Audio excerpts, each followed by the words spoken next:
मेघालय विधानसभा भवन में CPA zone 3 सम्मेलन का उद्घाटन हुआ। लोकसभा अध्यक्ष ओम बिरला ने सम्मेलन का उद्घाटन किया और कहा कि सीपीए जोन 3 की बैठकें नियमित होना बेहद प्रशंसनीय है। क्षेत्र की समस्याओं पर सामूहिकता से चर्चा में अग्रणी है सीपीए जोन 3।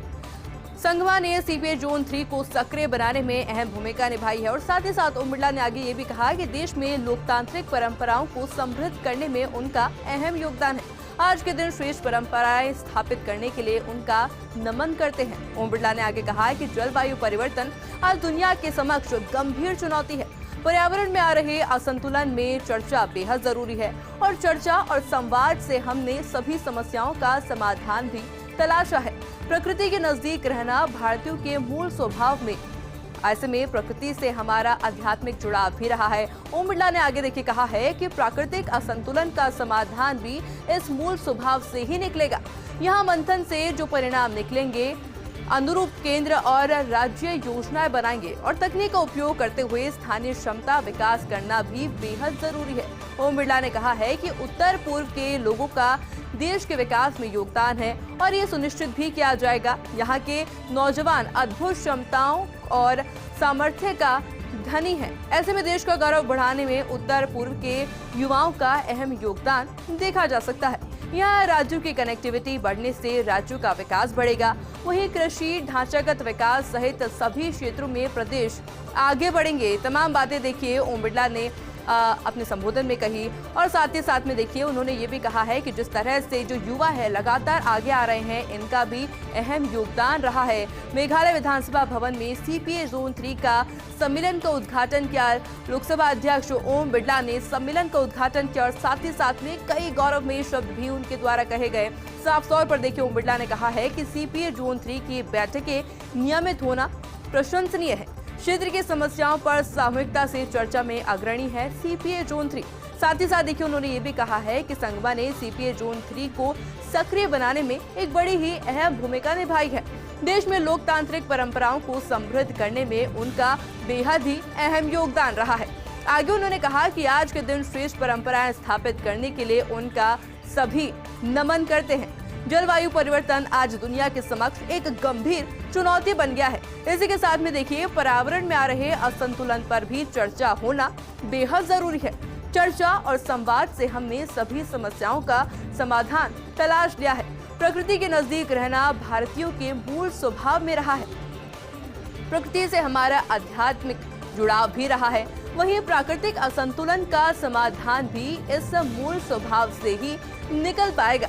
यहाँ मंथन से जो भी परिणाम निकलेंगे उनका अनुरूप केंद्र और राज्य योजनाएं बनाई जाएंगी ताकि देखिए तकनीक का उपयोग करते हुए स्थानीय क्षमता विकास करना भी बेहद जरूरी हो गया है। आगे ओम बिरला ने क्या कुछ कहा आपको बताते हैं। उत्तर पूर्व के लोगों का देश के विकास में बेहद अहम योगदान रहा है और क्या योगदान उनका रहने वाला है ये सुनिश्चित भी करना होगा। यहाँ के नौजवान अद्भुत क्षमताओं और सामर्थ्य के धनी हैं। तमाम बातें ओम बिरला ने उद्घाटन के दौरान कही। C20 का 3 दिवसीय शिखर सम्मेलन का उद्घाटन हुआ। सम्मेलन में अध्यक्ष माता अमृतानंदमयी देवी यानी कि अम्मा का संबोधन भी सुनने को मिला। अम्मा ने क्या कहा आपको बताते हैं। अम्मा ने कहा कि कुछ ऐसे लोग सदा रहेंगे जो प्रगति में बाधा बनेंगे, उसके कारण सर्वधर्म के पद से ना हटे। अभी हम मीटिंग कर रहे हैं लेकिन दिलों को मिलाने का प्रयत्न करना चाहिए। जो कोई भी विश्वकर्मा की ओर अग्रसर है वो कभी अकेला नहीं रहता। अम्मा ने आगे कहा है कि जगत की शक्तियां हमेशा उनके साथ रहेंगी। जगत में इतना अन्याय देख आग की लपटों में कूदना चाहती है। सवाल आया कि क्या हर कोई अपने ही पूर्व कर्मों का फल पा रहा है। यदि कोई असावधान व्यक्ति गड्ढे में गिर जाए तो उस वक्त धर्म क्या है। उस समय धर्म उसे गड्ढे से निकालने का है। तब से लोगों की पीड़ा और दुख को दूर करने में जुट गई हैं। और देखिए जब अम्मा कल जयपुर पहुंची थी तब जयपुर पर भी उनका जयपुर एयरपोर्ट पर भव्य स्वागत अम्मा का किया गया था। उसके बाद में क्लार्क्स आमेर वो पहुंची थी और उसके बाद में देखिए C20 का 3 दिवसीय शिखर सम्मेलन जिसका उद्घाटन भी अमृतानंदमयी देवी यानी कि अम्मा के द्वारा किया गया और उसके बाद में संबोधन में कई बातें अम्मा के द्वारा कही गई। मिशन 2024 के लिए टीम नड्डा अब पूरी तरह से तैयार हो चुकी है। भाजपा केंद्रीय पदाधिकारियों की आज घोषणा हुई। ऐसे में भाजपा राष्ट्रीय अध्यक्ष जेपी नड्डा ने टीम का ऐलान किया। 13 राष्ट्रीय उपाध्यक्ष, 8 राष्ट्रीय महामंत्री और 13 राष्ट्रीय सचिव बनाए गए। 1 राष्ट्रीय संगठन महामंत्री, 1 राष्ट्रीय सह संगठन महामंत्री बनाए गए। 1 कोषाध्यक्ष और 1 सह कोषाध्यक्ष नियुक्तियां भी हुई है। डॉक्टर रमन सिंह, वसुंधरा राजे, रघुवर दास, सुदान सिंह, रेखा वर्मा, बैजयंत पांडा, सरोजा पांडे, डीके अरुणा, एम चौबे, एओ अब्दुल्ला कट्टी, लक्ष्मीकांत बाजपेयी, लता उसेड़ी, तारिक मंसूर बने हैं राष्ट्रीय उपाध्यक्ष। इसके अलावा देखिए कई नामों पे बात की जाए, अरुण सिंह, कैलाश विजयवर्गीय, दुष्यंत कुमार गौतम, तरुण चुग, विनोद तावड़े, सुनील बंसल, संजय बंदी, राधा मोहन अग्रवाल राष्ट्रीय महामंत्री बनाए गए हैं। विजय राहटकर, सत्या कुमार, अरविंद मेनन, पंकज मुंडे, नरेंद्र सिंह रैना, डॉक्टर अलका गुर्जर, अनुपम हाजरा, ओम प्रकाश, ऋतु राज सिन्हा, आशा लाकड़ा, कामाख्या प्रसाद ताशा, सुरेंद्र सिंह नागर, अनिल एंटनी समेत 13 राष्ट्रीय सचिव भी बनाए गए हैं। इसके अलावा बात कर ली जाए बीएल संतोष राष्ट्रीय संगठन महामंत्री के तौर पर बरकरार उनको रखा गया है, जबकि राष्ट्रीय सह संगठन महामंत्री के तौर पर शिव प्रकाश का नाम सामने आया है। भाजपा के राष्ट्रीय कोषाध्यक्ष के तौर पर राजेश अग्रवाल को बरकरार रखा गया है, जबकि नरेश बंसल को भाजपा में सह कोषाध्यक्ष की जिम्मेदारी सौंपी गई है। जयपुर में 3 दिवसीय T20 शिखर सम्मेलन का आगाज हो चुका है। माता अमृतानंदमयी देवी यानी कि अम्मा ने सम्मेलन का उद्घाटन किया।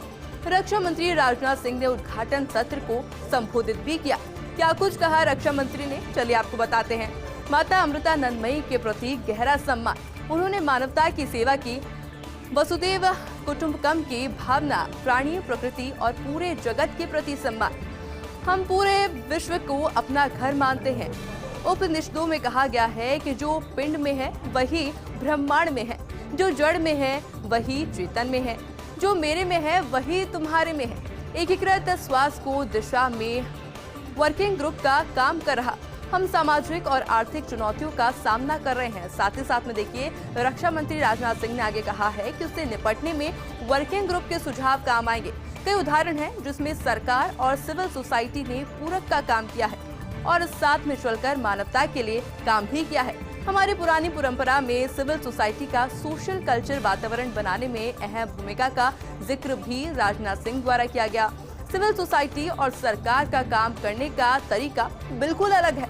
सरकारी नीतियों और प्रोग्राम होता है और एक प्रक्रिया के जरिए होते हैं। सरकार के कामकाज के तरीके में सुधार भी सिविल सोसाइटी की भूमिका है। राजनाथ सिंह ने आगे कहा है कि सोसाइटी को धरातल की हकीकत का ख्याल होता है और इस अनुभव के जरिए सरकारों की पॉलिसी में अहम भूमिका निभा सकती है। उसमें नए विचार, नवाचारों को बढ़ावा भी दिया जा सकता है।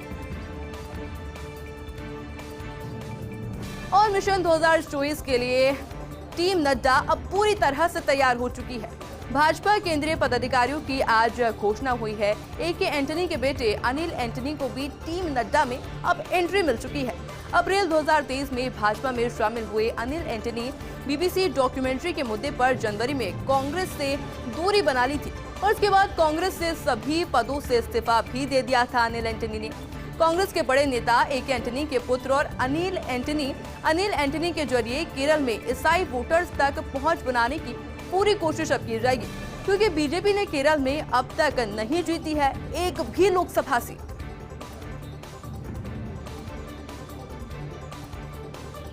कांग्रेस प्रभारी सुखजिंदर सिंह रंधावा जयपुर में है। मीडिया से बातचीत में उन्होंने कहा है कि बीजेपी जो तैयार कर रही है वो मैं 8 महीने पहले ही तैयार कर चुका हूं। और देखिए जैसे ही सुखजिंदर सिंह रंधावा पहुंचे थे,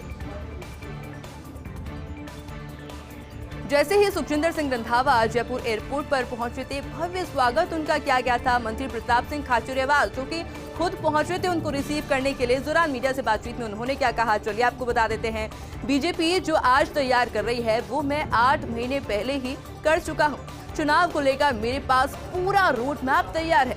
सुखजिंदर सिंह रंधावा ने आगे कहा कि विपक्ष का काम है आरोप लगाना, लेकिन कि आरोपों में कोई भी दम नहीं है। कानून व्यवस्था का उठाते हैं सवाल, लेकिन मणिपुर पर साध लेते हैं चुप्पी।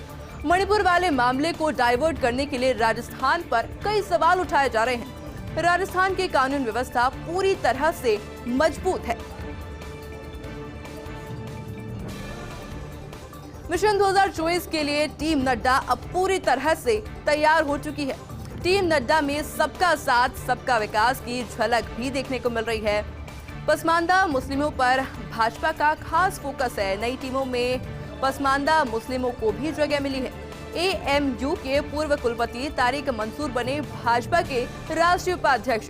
उत्तर प्रदेश विधान परिषद सदस्य रहे हैं तारिक मंसूर। ऐसे में लोकसभा सांसदों को सूची से बाहर कर दिया गया है। अपने इलाकों पर फोकस करेंगे लोकसभा सांसद। हालांकि राज्यसभा सांसदों को जोड़ा गया है सूची में।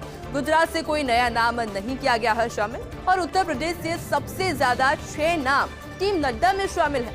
आंध्र प्रदेश के प्रभारी सुनील देवधर, सिटी रवि, दिलीप महामंत्री पद से उन्हें हटा दिया गया है। वहीं सह कोषाध्यक्ष पद से मंदसौर सांसद सुधीर गुप्ता को हटा दिया गया है। उनकी जगह नरेश बंसल को सह कोषाध्यक्ष बना दिया गया है। आगे बात करें टीम नड्डा की, तो टीम नड्डा की नई सूची में पंकज मुंडे का नाम भी चौंकाने वाला सामने आया, क्योंकि पिछले कई दिनों से पंकज के नाराजगी की खबरें भी लगातार सामने आ रही थी। ऐसे में जैसे ही उनका नाम सामने आया है, ये नाम वाकई में काफी चौंकाने वाला था। अंतर्राष्ट्रीय बाघ दिवस पर 3 नए शावकों का नामकरण हुआ है। मुख्यमंत्री अशोक गहलोत ने रणथंभौर की बाघें T111 के 3 शावकों का नामकरण कर दिया है। 3 शावकों को चिरंजीवी, चिरायु और अवनी नामकरण किया गया है, जो कि किया है खुद राजस्थान के मुख्यमंत्री अशोक गहलोत ने। कॉमनवेल्थ गेम्स में स्वर्ण पदक विजेता कृष्णा पूनिया के नाम पर ये नाम रखे गए हैं। बाघेन T17 का नामकरण भी कृष्णा किया गया और इसी तरह अब पैरालंपिक पदक विजेता अवनी के नाम पर शावक का नाम अवनी होगा। जब देश में बाघ विलुप्ति के कगार पर पहुंच गए थे, तब तत्कालीन प्रधानमंत्री इंदिरा गांधी ने शुरुआत की थी। अप्रैल 1973 में प्रोजेक्ट टाइगर की शुरुआत की गई, जिससे देश में बाघों की संख्या में अभूतपूर्व वृद्धि हुई थी। पिछले 1 महीने में रणथंभौर में 6 शावकों ने जन्म लिया है। राजस्थान सरकार प्रतिबद्धता के साथ काम कर रही है। वहीं प्रदेश के वनों और वन्य जीवों को सुरक्षित करने के लिए भी लगातार राजस्थान सरकार प्रयासरत है और काम वाकई में धरातल पर देखने को भी मिल रहा है।